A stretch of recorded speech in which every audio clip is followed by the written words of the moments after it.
वोटरों को फायदा पहुंचाने के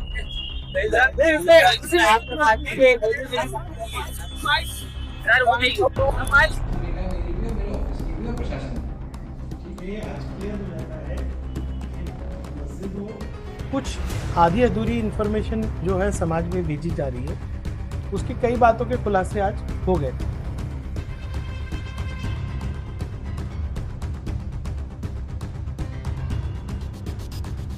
खुशी है कि कमिश्नर ने ये बहुत साफ तौर से कह दिया आप सबके सामने कि हम किसी भी धार्मिक स्थल को हाथ नहीं लगाएंगे।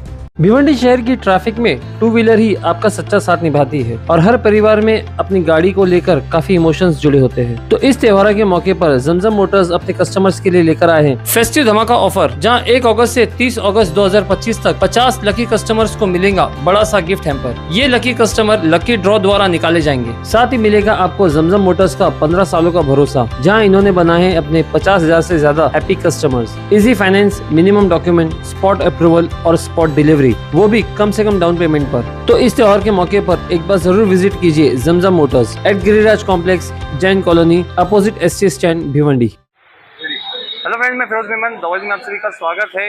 कुछ दिनों पहले भिवंडी शहर में एक वीडियो वायरल हुआ था। वीडियो क्या वायरल होता है, एक न्यूज़ वायरल हुई थी कि भिवंडी ईस्ट के एमएलए रईस शेख पत्रकारों का सवाल दिए बिना ही जो है चले गए थे, और ये बात काफ़ी तेज़ी से जो है भिवंडी शहर के अंदर फैलने लगी।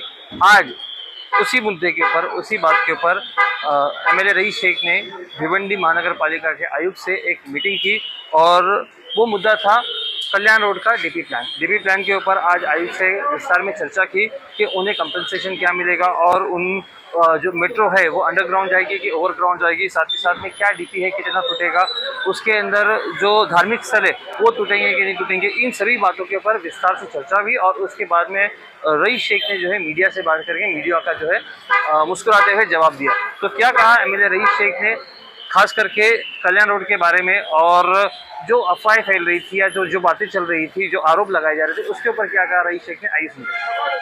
कमिश्नर साहब से मिलना है, खास करके डीपी प्लान को लेकर, तो थोड़ा सा जानकारी दीजिए।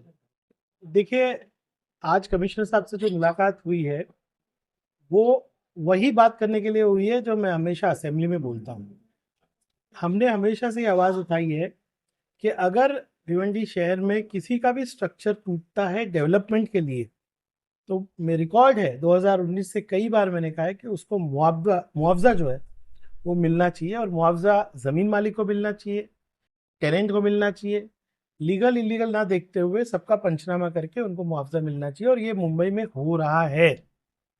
तो वही बात मैंने आज उनको याद दिलाया कि भाई सबसे पहले कॉम्पनसेशन तय करो, फिर ही किसी के स्ट्रक्चर को हाथ लगाओ। दूसरा, मैंने एक विषय लिया कि जब आप कोई भी रोड के ऊपर, जिसको कहते हैं कि उसको चौड़ा करते हो, तो वहाँ की मस्जिद, मंदिर, दरगाह, बुद्ध विहार, भारत रत्न बाबा साहेब अम्बेडकर का जो स्मारक है, ऐसे जो भावनिक स्ट्रक्चर्स है उनको हाथ मत लगाइए। और कुछ आधी अधूरी इन्फॉर्मेशन जो है समाज में भेजी जा रही है, उसकी कई बातों के खुलासे आज हो गए। सबसे पहली बात, मैंने कमिश्नर साहब से कहा कि आप ये धार्मिक स्थलों के बाद क्लैरिफिकेशन करें। आज मुझे खुशी है कि कमिश्नर ने ये बहुत साफ तौर से कह दिया आप सबके सामने कि हम किसी भी धार्मिक स्थल को हाथ नहीं लगाए। मैं एक कदम उसमें आगे बढ़ के कह रहा हूँ कि आप उसको डीपी में इस तरह से दिखा दो कि आगे भी वो प्रोटेक्ट हो जाए। उन्होंने कहा इलीगल लीगल न देखते हुए धार्मिक स्थलों को हाथ नहीं लगाया जाएगा, इतने सारे लोगों के बीच में उन्होंने कहा। अब बात है कि अंडरग्राउंड मेट्रो का विरोध हो रहा है, बिल्कुल नहीं।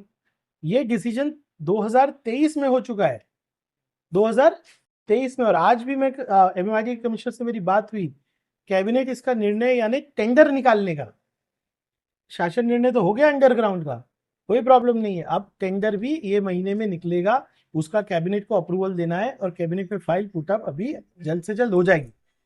अब दूसरी बात ले लीजिए आप कि लोग कह रहे हैं कि मेट्रो का विरोध हो रहा है, बिल्कुल नहीं है।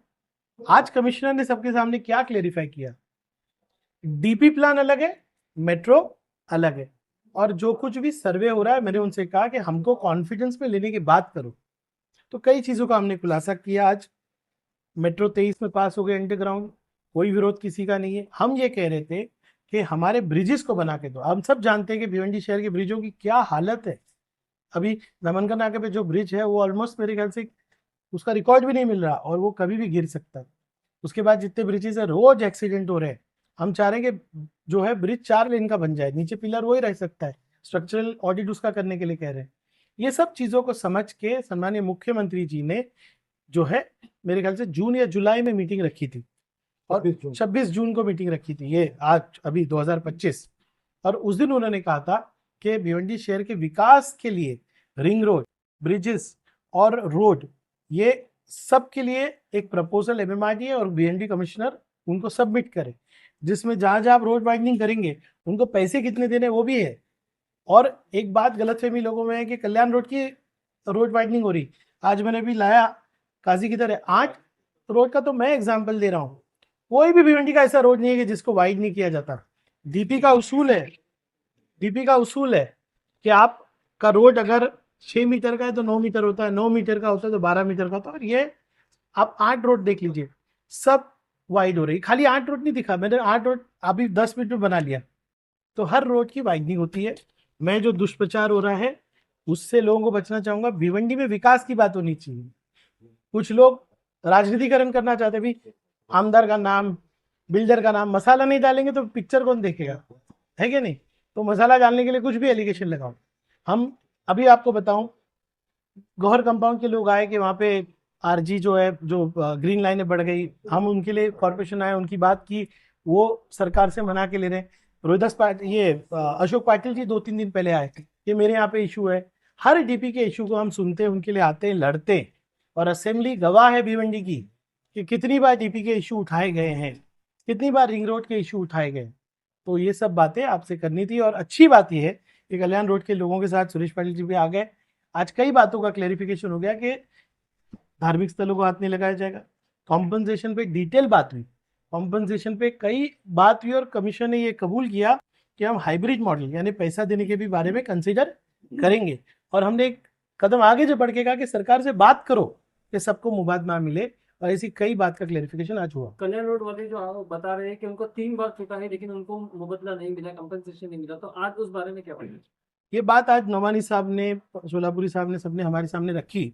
तो आज कमिश्नर साहब से मैंने कहा है कि जब आप कॉम्पनसेशन का प्रस्ताव भेजेंगे तो पुराने लोगों का टूटा हुआ है तो उनके पास या तो पंचनामा हो या रजिस्ट्री हो या असेसमेंट जिसको बोलते हैं, जिसको टैक्स भरते हैं, उसका उतारा हो, वो अपने क्लेम फाइल करें ताकि उस पर भी चर्चा हो और उस पर भी कोई न्याय दिया जाए।